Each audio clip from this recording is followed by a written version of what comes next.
us understand what is it that you're making of the CPI print, and do you think finally that will be a trigger for the Fed to move down on rates? Hey, good morning. It's always great to join. And I don't know if this gives the Fed the reason to start to lower rates immediately, but it should be encouraging for investors. The path for rates in the U.S. can be lower. It's always been my expectation that the Fed would start to cut rates once we get into the fall, into September and beyond. And I think what we're seeing is that we're getting cover from a lot of the data, at least the tariffs that have been imposed so far in the U.S. haven't been as inflationary as a number of economists have expected. Companies have been able to manage those costs. And if we do end up getting deals, which it seems like President Trump is really pushing to start accelerating the level of deals that are struck, that should be constructive for the inflationary outlook going forward. So you've got a decent macro backdrop in the U.S. We're seeing consumers healthy based on the results we're getting from banks so far, and inflation is starting to come down. Granted, all those tariff impacts aren't part of that, but it's still much better than we thought it was going to be. Right, Matt. Hi, morning. This is Snehi also joining in. Matt, just want to get your sense on the tariff announcement that we've seen on Indonesia by US last evening.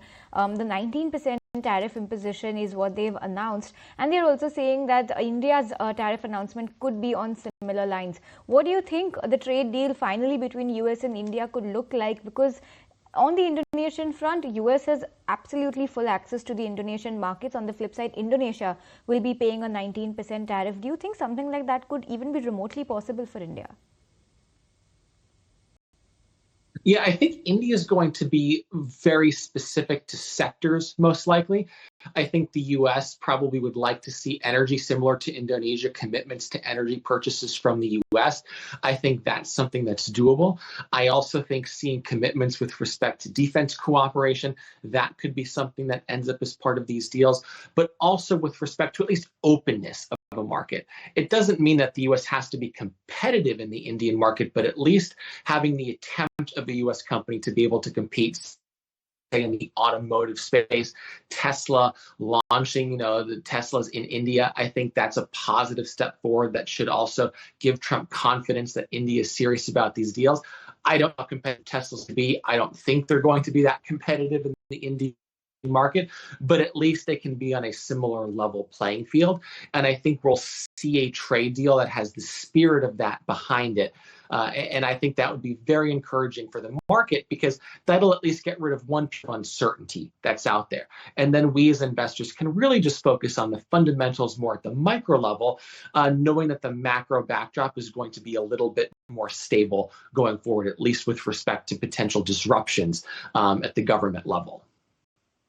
Matt, there still seems uncertainty on the pharma tariffs. Many believe that they could happen by the month end, as per what Trump also has indicated. And that's going to have a lot of bearing on, India Inc. as well. Wanted to understand what's the chatter that you're picking up on whether or not pharma tariffs are coming.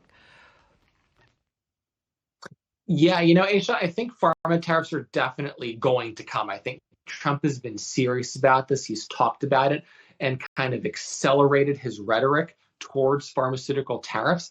I think it's going to be a negative event for the larger pharma companies in the U.S. Call it your Mercks, your Pfizers, companies like that.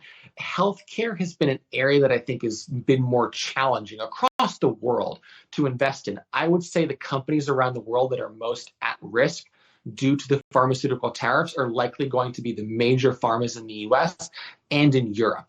I think that's going to be the concentration of where there can be challenges to the earnings growth setup going forward. India, I think, plays an important role in tariff development.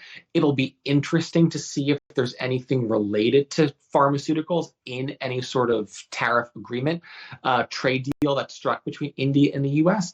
But at the end of the day, India plays an important role. You can't just go cold turkey immediately. There's going to have some sort of drawdown period, and I think that'll give cover to some of the Indian pharmaceutical companies that do play a really critical role in the supply chain for pharmaceuticals overall.